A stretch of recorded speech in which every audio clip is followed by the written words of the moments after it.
Hi, I'm Derek Irvin, and welcome to Team Time for Life Groups.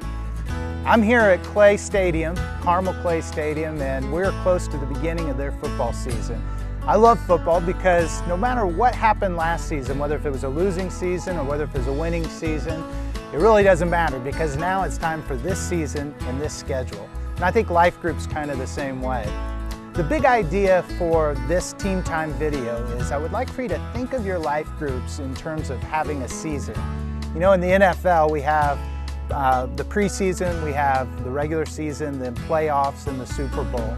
And likewise, I think there's a lot of benefits in thinking of our life groups in terms of having a season that starts about the time that the kids go back to school. That's kind of like preseason. And then you play the Super Bowl sometime around the end of May. And then over the summer, it's a time to celebrate the time that you've had together, have some socials, or do whatever alternative schedule you might do in the summer. So why do I want you to think of your life group as having seasons? Well, the biggest reason is that I think it's going to help build commitment in the group by clarifying expectations as to how long the group's going to last. You know, one of the most frequent frustrations that life group leaders will tell me is that they feel like the group's just not committed. Now, that can look different ways. It can be people not showing up consistently, not doing their homework as it relates to curriculum or service projects or what have you. But the one common denominator is that they start feeling like they care more about the group than the people in the group do. And that can be frustrating.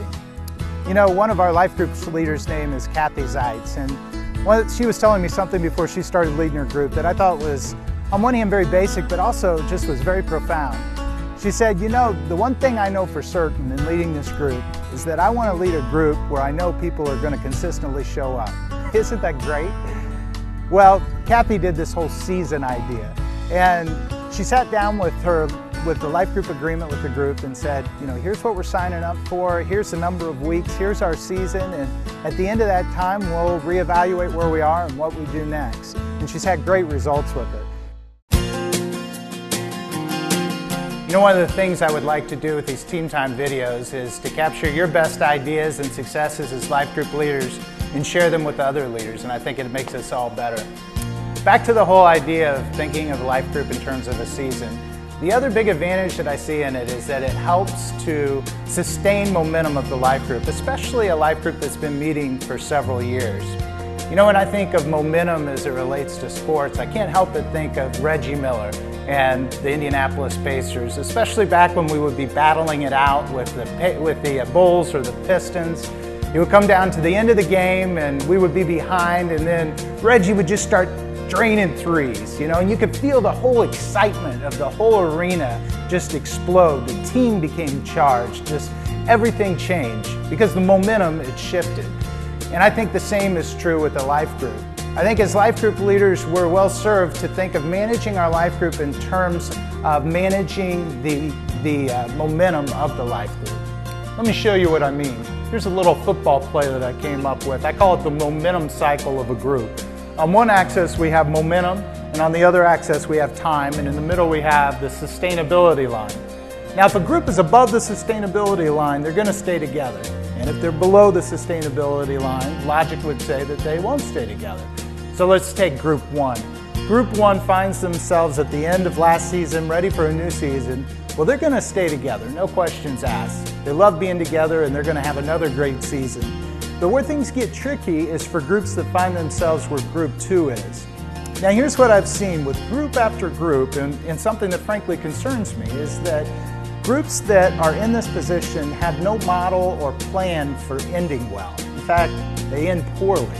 What happens is people just stop coming, or the leader gets frustrated and ends up just saying, hey guys, just forget it, nobody's into it. Well, I think that looking at your life group season in terms of, or looking at your life group in terms of a season is going to help with this type of situation, because it gives a platform for the group to celebrate the time that they've had and then reevaluate, hey, are we up for another season?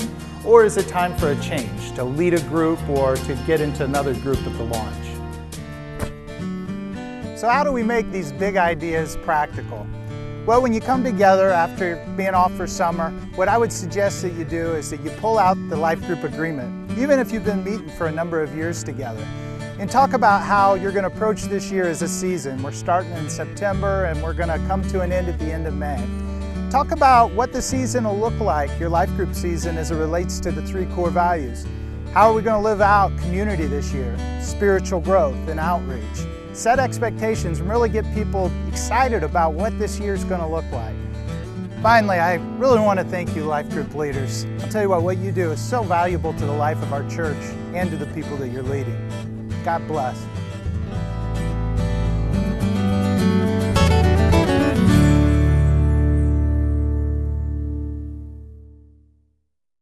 Hey guys, can I come out now? Guys? Hi, I'm Derek Irvin, and welcome to our team time. Whoa! Will somebody find something for Steve Poe to do? I'm trying to build community here. All right, let's try this again. Welcome to... Steve?